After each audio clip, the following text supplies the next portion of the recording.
We're now on day 31 of the government shutdown. Join us now with where things stand and President Trump's call for Senate Republicans to end the filibuster rule. House Majority Whip Congressman Tom Emmer, good morning to you. Let's start with what the president said overnight and this very idea of ending the filibuster. Where do you stand? I understand he's frustrated. I'm not going to get into the Senate's business, their institution they're responsible for. But the president's frustrated just like all the rest of us are. This is getting incredibly serious. We're on day 31. You already have 65,000 small businesses that have lost $12 billion. These are businesses that contract with the United States government. They've already lost $12 billion in this first month. These are small businesses across the country. And by the way, they're contractors, federal contractors, unlike federal employees that usually get back pay. Right. They don't. They just lose the money. This week, air traffic controllers didn't get a paycheck on Tuesday. Right. More federal employees didn't get one yesterday. You've got SNAP benefits being interrupted tomorrow on Saturday, November 1st. That's going to affect 42 million low-income Americans. And there's a whole bunch of other consequences. So I understand his frustration. We've got to get the government back open so that we can get back. But on the particular point that he's raising about ending the filibuster, which has been an issue that's been raised as long as I can remember over the years, but the Senate hasn't done it. You must have a thought about it. I wish I could be focused on what the Senate's parliamentarian and their rules are. That's not my problem. My problem is dealing with 435 members of the U.S. House of Representatives. Again, we only have to have a simple majority to pass something across. We did this back on September 19th. They got to have 60 votes. Let me ask you a different question. There are a number of proposals to effectively keep SNAP benefits rolling, to keep TSA, folks getting paid or things like that without technically reopening the government and allowing this government shutdown to continue. Do you support any of those proposals? They can solve the problem today by passing the clean CR. And by the way, you can talk about all those proposals you want. I understand that Democrats who now have their constituents that are being held hostage by Chuck Schumer and their colleagues in the Senate, they want to be able to vote again and say, well, I voted for that. But the problem is we had a vote last week in the Senate to fund essential employees, which included our military and other federal employees. And guess what? Democrats in the Senate voted that down, too. So, no, the answer is pass the clean CR, which, by the way, Chuck Schumer and company voted for 6 months ago. And I don't think people understand when you say he also voted for the exact same CR 13 times under the Biden administration. Andrew, Chuck Schumer wrote this CR.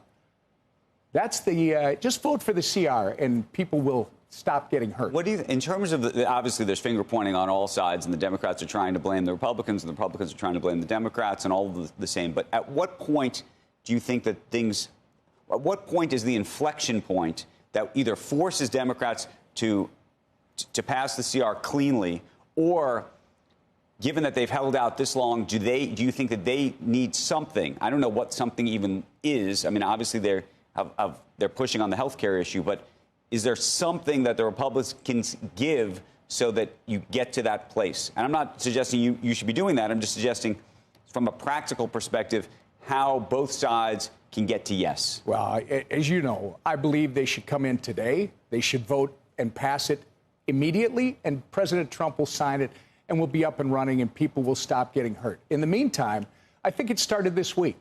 Up till now, the vast majority, outside of those 65,000 some small businesses across the country, and by the way, the majority of those federal contractors are in the states of Maryland and Virginia. So you would think those Democrat senators would want to put those businesses and the people that are running them ahead of their partisan politics. But right. I think it started on Monday when the largest federal government employee union, the American Federation of Government Employees, there's 1.4 million federal employees in this country. They represent roughly 820,000.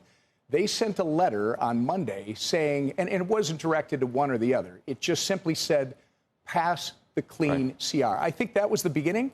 And sadly, I think because what Chuck Schumer and company have done, which is basically take a knee to the most extreme side of their party, they are going to wait until after the elections next Tuesday before they can say, oh, we fought harder than anybody else. We've set the record for a government shutdown. We're right. Republicans are bad. What? How do we, where do you see this breaking us? Then I think they passed the clean CR. As the whip, you see this, you think they passed the clean CR with Chuck Schumer saying, yes, let's do this, or you think you peel I don't know if it's five Chuck Democrats? Schumer. I'm not going to make that prediction. It could be some of the more moderates. Like, it could be the two senators from Virginia, the two senators from Maryland. It could be a senator that's up for re-election down in Georgia who's got one of the largest number of federal employees and servicemen and women that are going to be impacted. I don't know that it'll be Chuck Schumer's leadership because he hasn't shown that so far. Are we here a week from now, or do you think we have this?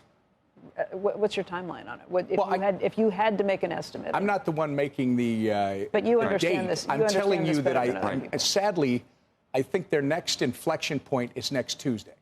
Okay. Literally, if they try to reopen the government beforehand, the very people that they're afraid of in their party will absolutely destroy them and may not show up Tuesday. So they keep the government closed through Tuesday, harm American people just to make a statement. Let me ask you another question. How much, in terms of whatever that thing that turns this over, so we get past Tuesday, maybe Tuesday is the day, but then there's another issue, which is it the constituents that require, that are relying on SNAP that you think start calling, their congressman, their senator?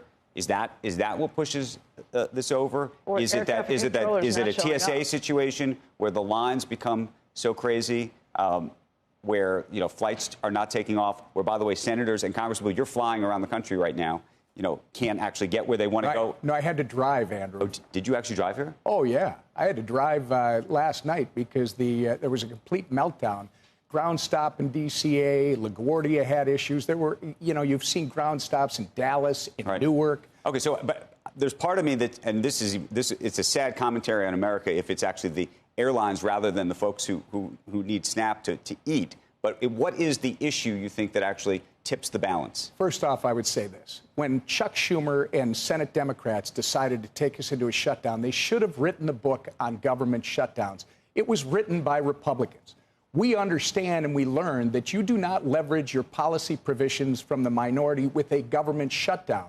Certainly, that's number one. Certainly, number two, if you do the shutdown, you better have an exit strategy. They clearly did not have an exit strategy. So look, back in 2019 when Republicans were in this place, it will be those 42 million low-income Americans, but you'll remember that a bunch of air traffic controllers did not come into work. It shut down LaGuardia back in 2019, and the government, lo and behold, was open. To the extent that health care costs do go up, and they will in certain parts of the country, there's no question that that's directionally where this is going to go.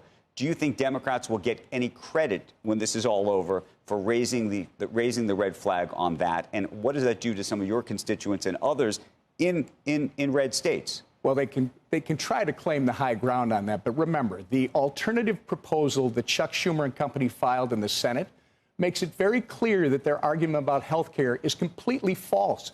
One, they have it in writing that they would undo the reforms that Republicans did last summer, and they would put illegal aliens back on taxpayer-funded health care. Two, if it's about health care, why do they want to blow up the $50 billion rural health care fund? The other thing I would say to you, Andrew, is read what they filed. 60-some pages, I want to say it's 66 pages, easy to read. Guess what? 1.5 pages of that thing, roughly, refer to those enhanced tax credits that you're talking about. The rest talks about funds for Sesame Street in Iraq and other programs all around the globe that Americans outright voted against last November. That is not the priority of America. I believe Republicans are going to move us forward, and we got to reform the system. But you got to open up the government first before you can get to that.